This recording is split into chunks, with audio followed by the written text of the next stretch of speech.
चुनाव हुए थे उसमें एक चेहरा बहुत चर्चित रहा राजस्थान में, जिन्होंने राजस्थान के दिग्गज नेता मास्टर भंवरलाल जी मेघवाल के खिलाफ ताल ठोकी थी और निश्चित रूप से भंवरलाल जी मेघवाल को भी सोचने पर मजबूर होना पड़ा था।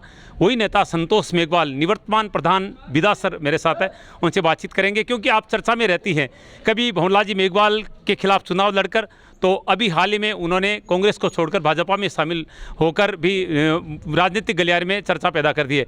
संतोष जी, बहुत बहुत स्वागत आपका। सबसे पहले किस तरह का माहौल नज़र आ रहा है? पहला सवाल तो ये करूँगा क्योंकि आज आप चाड़वास में यहाँ मीटिंग में आई है।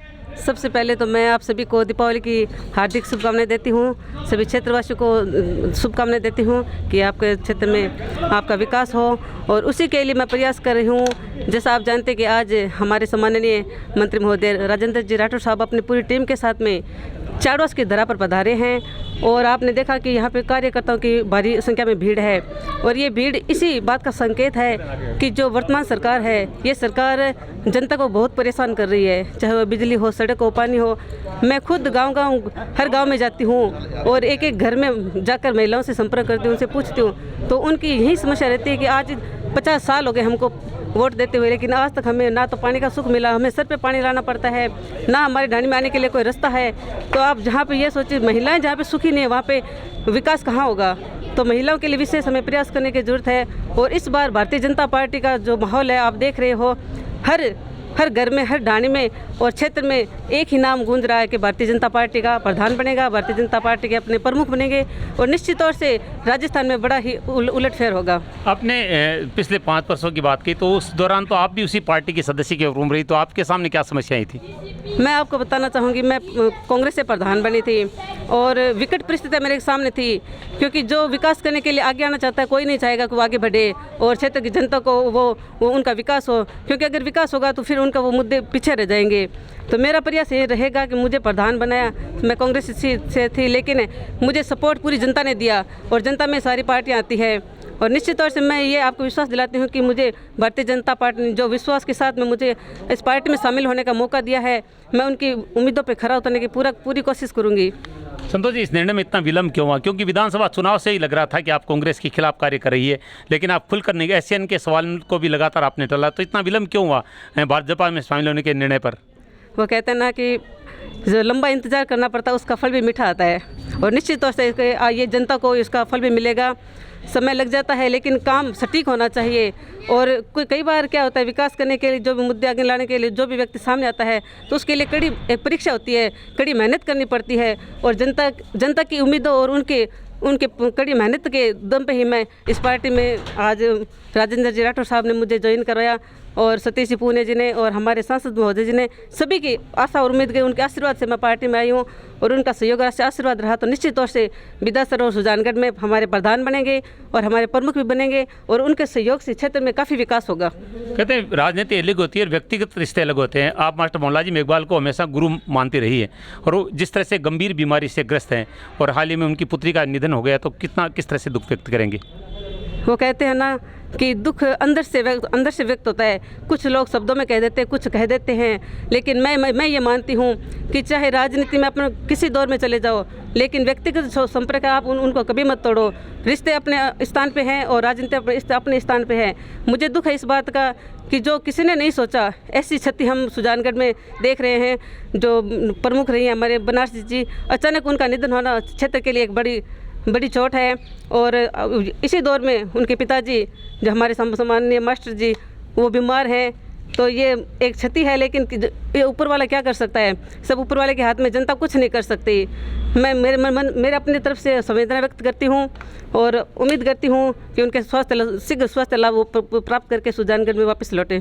एक सवाल जो आपको अजीब लग सकता है, आखिरी सवाल है कि जिस दिन आपने भाजपा को ज्वाइन किया अगले ही दिन बनारसी जी का भी निधन हो गया और भंवरलाल जी जो गंभीर बीमारी से ग्रस्त है। बहुत सारे लोगों का आकलन है कि चूंकि दलित सीट है हमारी, जो सुजानगढ़ की सीट है, ऐसे में लोग मानने कि अगर आप इस निर्णय को थोड़ा विलंब से लेती तो क्या आपको लगता है कि कांग्रेस में आपकी एक अच्छी जगह बन जाती? मैं एक सवाल मैं आपसे पूछना चाहती हूँ, क्या कोई किसी के बारे में ये सोचता है कि फला हमारा दुश्मन है वो चला जाए तो अपने वो स्थान अपन ले ले? मैंने तो अपने मन में ये कभी नहीं सोचा। जनता की और कुछ लोगों की जो कुछ होते हैं समाज में, कुछ देश में ऐसे लोग होते हैं जो ये कहते हैं कि ऐसा होना चाहिए, लेकिन मैं मैंने ऐसा कभी नहीं सोचा। मुझे बहुत दुख है। स्थान अपना होता है, स्थान खुद को बनाना पड़ता है। किसी का स्थान लेके आप आगे कभी नहीं बढ़ सकते। और मुझे जो स्थान मिला ये क्षेत्र की जनता उनके सहयोग और उनके आशीर्वाद से मिला है। मैं उन्हीं के आशीर्वाद उनके सहयोग से आगे बढ़ने का पूरा प्रयास करूँगी। अच्छा, जो मैंने राठौड़ साहब से सवाल किया कि प्रधान जो कभी नहीं बना, सुजान बिदासर तो बनी है, तो इसमें किस तरह के प्रयास संतोष मेघवाल के होंगे ताकि जो रिकॉर्ड है वो टूट जाए? प्रयास सबको करना पड़ेगा। और पीछे ये दुख की बात है कि कभी भाजपा का प्रधान नहीं बना। क्यों नहीं बना, ये तो जो राजनीति कर रहे हैं उनको पता है। मैं तो अभी आई हूँ और मेरा तो देखो यही मानना है कि जनता ने मेरे को सपोर्ट किया है। जनता के अंदर एक उम्मीद जगी है, तो काम तो करने वाले कार्यकर्ता है। कार्यकर्ता के दम पे ही हम प्रधान बनाएंगे, न कोई एक को नेता बना सकते हैं। और मैं क्षेत्र की जनता के साथ में दिन रात रहती हूँ, सुबह से लेकर शाम तक उनके सुख दुख में पूरी कोशिश करती हूँ कि उनकी जो भावनाएं हैं उनकी भावना के ऊपर मैं खरे उतर सकूँ। और अभी आपको बताऊँ, मैं सुबह 5 बजे से लेकर शाम तक लेट तक हर घर हर डाणी में जाती हूँ और उनसे पूछती हूँ कि आप अपनी समस्या मुझे नोट करें। मैं पूरी कोशिश करूँगी, मैं ये नहीं कहूँगी मैं करूँगी, लेकिन मेरी कोशिश यही रहेगी कि मैं उनके विश्वास पे उनके काम पे खरी उतरूँ। क्योंकि जनता का काम होगा तभी अपना शासन आएगा। और भारतीय जनता पार्टी ये काम करने वाली पार्टी है और हर इंसान के बारे में सोचने वाली पार्टी है। प्रधानमंत्री जी आप अभी बात कर रहे थे, उन्होंने ऐसे ऐसे निर्णय किए जो आज तक 50 सालों में नहीं हुए।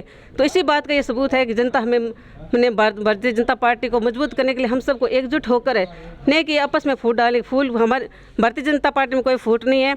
ये सब मिलकर कार्यकर्ता मिलकर हर सीट को जिताएंगे, हर ब्लॉक को निकालेंगे और निश्चित तौर से प्रधान और अपने प्रमुख बनेंगे। धन्यवाद। धन्यवाद संतोष जी, बहुत कुशल वक्ता है और आपने सुना कितनी चतुरता के साथ उन्होंने अपनी बात कही है और कह रहे हैं कि नहीं, हम दावा करते हैं मैं सुबह से शाम तक मेहनत करूँगी कि भारतीय जनता पार्टी का प्रधान बने। और इसके लिए राठौड़ से लेकर संतोष मेघवाल तक तमाम नेता क्षेत्र में दौरे करके प्रयास कर रहे हैं। आखिरी चुनाव लड़ा था उस समय, वो चुनाव काफ़ी चर्चित रहा था क्योंकि बिदासर की जो प्रधान है संतोष मेघवाल जी ने, उन्होंने उनके खिलाफ चुनाव लड़ा था। और अभी मैंने कहा था कि राजनीतिक मतभेद अलग चीज़ होती है, लेकिन मन मिलने चाहिए और आशीर्वाद होना चाहिए। संतोष मेघवाल जी उनको गुरु भी मानती थी और मैं भी देख रहा था जब वो श्रद्धांजलि अर्पित कर रही थी तो उनकी आँखें बिल्कुल नम हो रही थी, झरझर आंसू बह रहे थे। मैं 2 शब्द, अभी भी आप देख रहे हैं वो आंसू बहा रही है, मैं 2 शब्द उनसे लेना चाहूँगा क्योंकि आपके गुरु रहे हैं मास्टर भंवरलाल जी मेघवाल। मास्टर भंवरलाल जी एक ऐसी शख्सियत थे जिन्होंने मुझे राजनीतिक मंच दिया। लेकिन आज हम सब के लिए बड़ी दुख की बात है कि हमने एक ऐसे नेता को खो दिए जो एक राजस्थान में दबंगता का नाम रखते थे और दलितों के मसीहा थे। और मेरा ये दुर्भाग्य रहेगा कि मेरा उनके साथ कम समय रहा, लेकिन मैं ईश्वर से दुआ करूंगी उनके परिवार को ये असहनीय क्षति सहन करने की शक्ति दे। कि कुछ दिनों पहले उनकी पुत्री बनारसी जी का अचानक चले जाना सुजानगढ़ की राजनीति के लिए और उनके परिवार के लिए एक बहुत बड़ी क्षति है। ईश्वर न करे ऐसा किसी के साथ हो, लेकिन समय परिवर्तनशील है, पता नहीं कब क्या हो जाता है। मैं अपने शब्द बयान नहीं कर सकती। भावुक हो रही है, शब्द नहीं निकल रहे हैं।